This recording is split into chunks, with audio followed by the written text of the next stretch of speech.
DMK ప్రభుత్వం తమిళనాడులో కూడా 5 ఏళ్ళకి మారింది. నా జీవితంలో నేను జడ్పీటీసీ అవుతా అనుకున్నప్పుడు జడ్పీటీసీ అయినా, నేను ఎమ్మెల్సీ అవుతా అనుకున్నప్పుడు ఎమ్మెల్సీ అయినా, ఎమ్మెల్యే కావాలనుకున్నప్పుడు ఎమ్మెల్యే అయినా, 2014లో ఎంపీ అవుతా అని చాలా ప్రయత్నం చేసింది, నీకు కూడా తెలుసు కదా.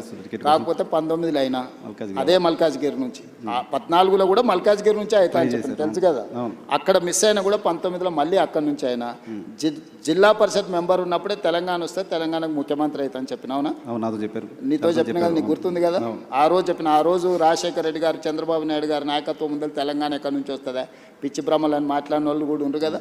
వచ్చింది కదా, వచ్చిన తెలంగాణకు ముఖ్యమంత్రి అయినా కదా. ఈ రోజు కూడా నేను చెప్తున్నా 34 వరకు నేనే ఉంటా, నేనుంటా. Confidence sir. నేను ఈరోజు నీ ముందర చెప్పిపోతున్నా, నువ్వు దాచిపెట్టుకో.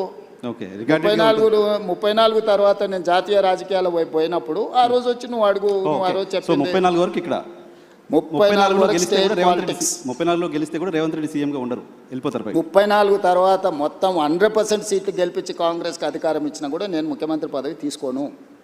నేను తర్వాతి తరానికి బదిలీ. చాలా పెద్ద స్టేట్మెంట్ ఇస్తున్నారు సార్. పెద్ద స్టేట్మెంట్ నీకు చెప్తున్నా, అందుకే నీకు చెప్పాలని నీకు చెప్తున్నా. ఓకే, ఎందుకంటే నీకు ముఖ్యమంత్రి అని చెప్పిన రోజు నువ్వు ఆశ్చర్యపోయినావు, అది ఎట్లా సాధ్యం, జిల్లా జడ్పీటీసీ ముఖ్యమంత్రి అవుతాడా అని. ఆశ్చర్యమే పోలే, మేము అనుకున్నాం కదా, మాట్లాడుకున్నాం చాలా సందర్భాల్లో. రోజు ఎవరైనా ఒక జడ్పీటీసీ ఇండిపెండెంట్గా గెలిచి రాష్ట్రం వస్తే నేను ముఖ్యమంత్రి అవుతా అంటే ఎవరైనా నమ్ముతారా? నమ్మరు కదా. సో ఇది నోట్ చేసి పెట్టుకోవచ్చు. 34 తర్వాత రేవంత్ రెడ్డి తెలంగాణ. ఈ రోజు మాట్లాడే ప్రతి మాట నువ్వు దాచిపెట్టుకోని లైబ్రరీలో, నీకు అవసరమైనప్పుడల్లా చూసుకో.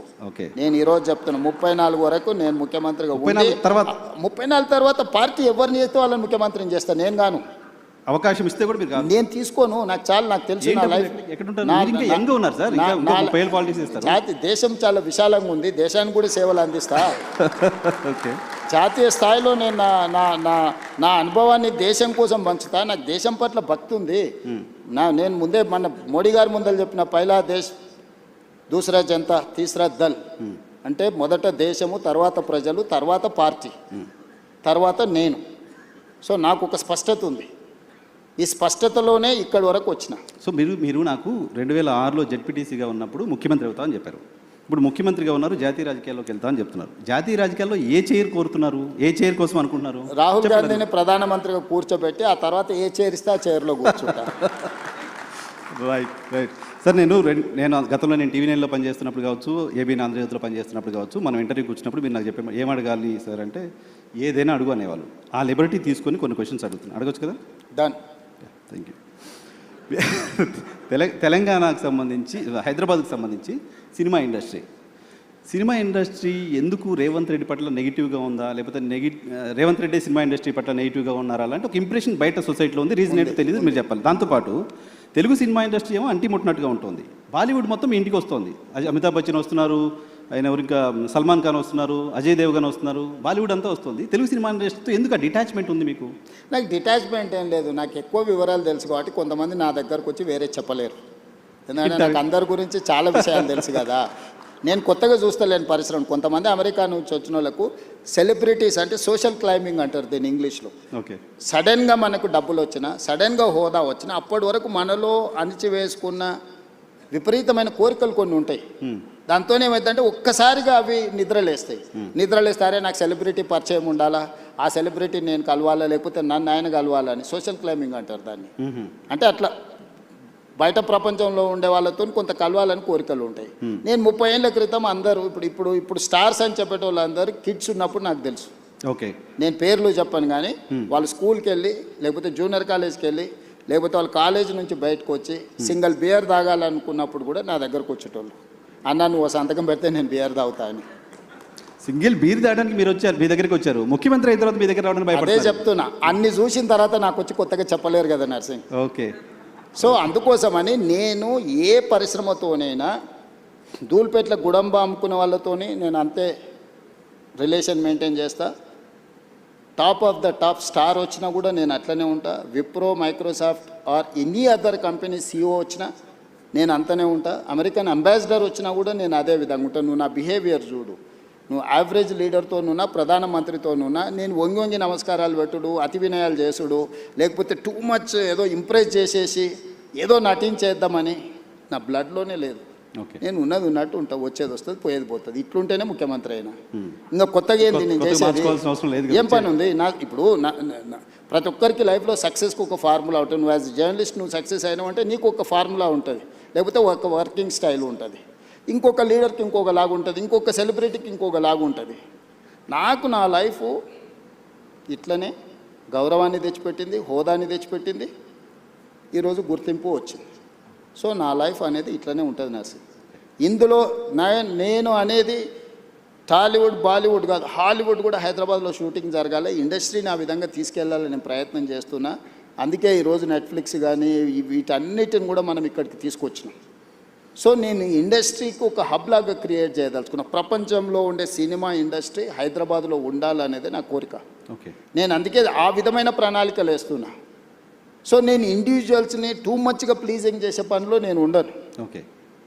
నేను నా పని 18 గంటలు నేను పని చేయాలి. నా పనిలో ఈరోజు ఎవరు అవసరం, ఎవరిని కలవాలి, ఎవరి వల్ల రాష్ట్రానికి ప్రయోజనం ఉంటే నేను వాళ్ళ కోసం టైం స్పెండ్ చేస్తా. ఓకే. మీరు ముఖ్యమంత్రి కావడం కోసం బయట కాంగ్రెస్ పార్టీ మెస్సిన్ కూడా తెచ్చినా మీకు తెలుసు కదా, పిల్లలకు ఒక స్ఫూర్తి అయిన మెస్సిన్ తెస్తే కూడా తప్పు పట్టిరా. ఏం చేయాలి? నేను మైదానంలో మెస్సిన్ తెచ్చినా కానీ పబ్లో పోయి డ్రగ్స్ కోసం ప్రమోట్ చేయలే కదా. పబ్ కల్చర్ వాళ్ళు అనుకుంటుండ్రు, స్టేడియం కల్చర్, స్పోర్ట్స్ కల్చర్ నేను అనుకుంటున్నా. ఈ కల్చరల్ డిఫరెన్సెస్ ఉన్నాయి మాకు. Okay. So farm house culture వాళ్ళు అనుకుంటుండ్రు, కల్చర్ అని నేను అనుకుంటున్నా. ఈ కల్చరల్ డిఫరెన్సెస్ ఉన్నాయి. What should I do? Okay. Okay. మీరు ముఖ్యమంత్రి కావడం కోసం చాలామంది కాంగ్రెస్ పార్టీ కార్యకర్తల కష్టం, మీ కష్టం, మీరు చాలా ఫేస్ చేశారు, అంత ఓకే. వీటన్నిటితో పాటు మీకోసం కష్టపడ్డ మీ సతీమణి గారు ఉన్నారు, అటు కూడా చాలా కష్టపడ్డారు కదా. లాస్ట్ 4-5 ఇయర్స్ అయితే చాలా కష్టపడ్డారు, తెలుసు మాకు. సో మహిళా రిజర్వేషన్ బిల్లుని కాంగ్రెస్ పార్టీ పార్లమెంట్లో వ్యతిరేకంగా ఓటేసిన సందర్భంగా భారతీయ జనతా పార్టీ మోడీ గారు చెప్పారు, కాంగ్రెస్ నాయకుల్ని ఇంట్లో మీ భార్యలు అడగండి ఎందుకు వ్యతిరేకంగా ఓటేసావని. అడిగారా మీ సతీమణి ఏమన్నా? ఇప్పుడు మోడీ గారైనా భారతీయ జనతా పార్టీలైనా మహిళా రిజర్వేషన్ ముసుగు తొడుక్కొని దక్షిణ భారతదేశాన్ని హత్య చేయాలనే ప్రయత్నం చేశారు. ఆ హత్యాయత్నాన్ని నేను అడ్డుకున్నా. మహిళా రిజర్వేషన్ కానీ నియోజకవర్గాల పునర్విభజనకు ఎలాంటి సంబంధం లేదు. పార్లమెంటు పెట్టిన బిల్లు సీట్ల పెంపకం అనేదే బిగ్గెస్ట్ సమస్య. సీట్ల పెంపకానికి వాళ్ళు ఎన్నుకున్న విధానాన్ని మాత్రమే మేము వ్యతిరేకించినాం. మహిళా రిజర్వేషన్ 2023లోనే పార్లమెంట్లో బిల్లు వచ్చింది. 100% రాజకీయ పార్టీలు అన్నీ మద్దతు ఇచ్చినాయి, అమలు చేయమను. ఇప్పుడున్న 543లో 33% 181 పార్లమెంటు సీట్లు 2011 జనాభా తీసుకొని ఇవాళ రేపు టెక్నాలజీ వచ్చింది. ఈ డేటా ఏఐకి అప్పచెప్పేస్తే 3 గంటలలో 181 సీట్లు ఏవేవి మహిళలకు రిజర్వేషన్లు అయితే ఇస్తుంది. ఒకవేళ టెక్నాలజీ మీద మీకు నమ్మకం లేకపోతే ఒక కమిషన్ అపాయింట్ చేస్తే 3 నెలల్లో టోటల్గా చేసేసి 181 మహిళలకు ఇవ్వచ్చు.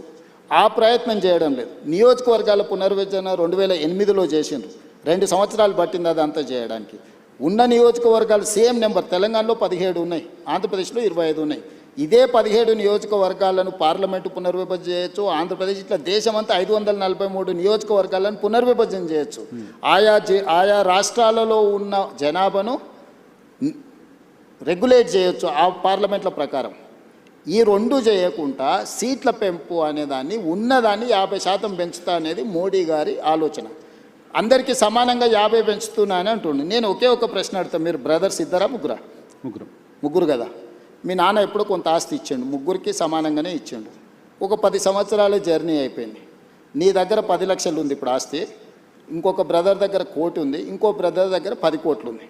మీ నాన్న మళ్ళీ వచ్చి ఆయన కూడా మళ్ళీ కష్టపడి సంపాదించి ఎగ్జాక్ట్గా 100% మీ ముగ్గురికి మీ ఆస్తి ఎంత ఉందో 100% ఇస్తా అని అంటే నర్సింగ్, అప్పుడు నువ్వేమంటావు? నీకు 10 లక్షలకు 10 లక్షలు వస్తుంది, మీ పెద్దన్నకు 10 కోట్లకు 10 కోట్లు వస్తుంది, మీ మధ్య అన్నకు 1 కోటికి 1 కోటి వస్తుంది. అప్పుడు నీకు నీ పెద్దన్నకు ఎంత తేడా ఉంది? పర్సంటేజ్ మీ నాన్న చెప్పింది ముగ్గురికి సమానంగా ఇస్తున్నా, 100% ఇస్తున్నా అని చెప్తుండు. పర్సంటేజ్ చూస్తే రాజ్ ఠాకూర్ అయినా ఇంకోరైనా జడ్జి ఎవరైనా సామరామన్న కరెక్టే కదా.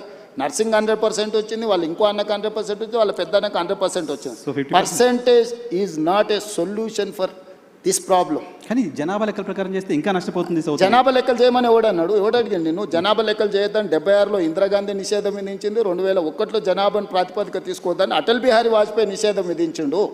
ఇందిరాగాంధీ 1976లో గుర్తించింది జనాభా ప్రాతిపదికం చేస్తే దక్షిణ భారతదేశానికి నష్టం జరుగుద్ది అని. 1976 నియోజకవర్గ పునర్విభజన చేసినప్పుడే 1970 నుంచి 76 వరకు కుటుంబ నియంత్రణ చేయడం వల్ల దక్షిణాది రాష్ట్రాలలో అమలు చేసిన కేంద్ర ప్రభుత్వం ఇచ్చిన ఆదేశాలను జనాభా తగ్గింది. ఇది ఒకవేళ ప్రాతిపదిక అయితే దక్షిణాది రాష్ట్రాలకు నష్టం జరుగుద్దని 25 సంవత్సరాలు నిషేధం విధించింది శ్రీమతి ఇందిరాగాంధీ గారు.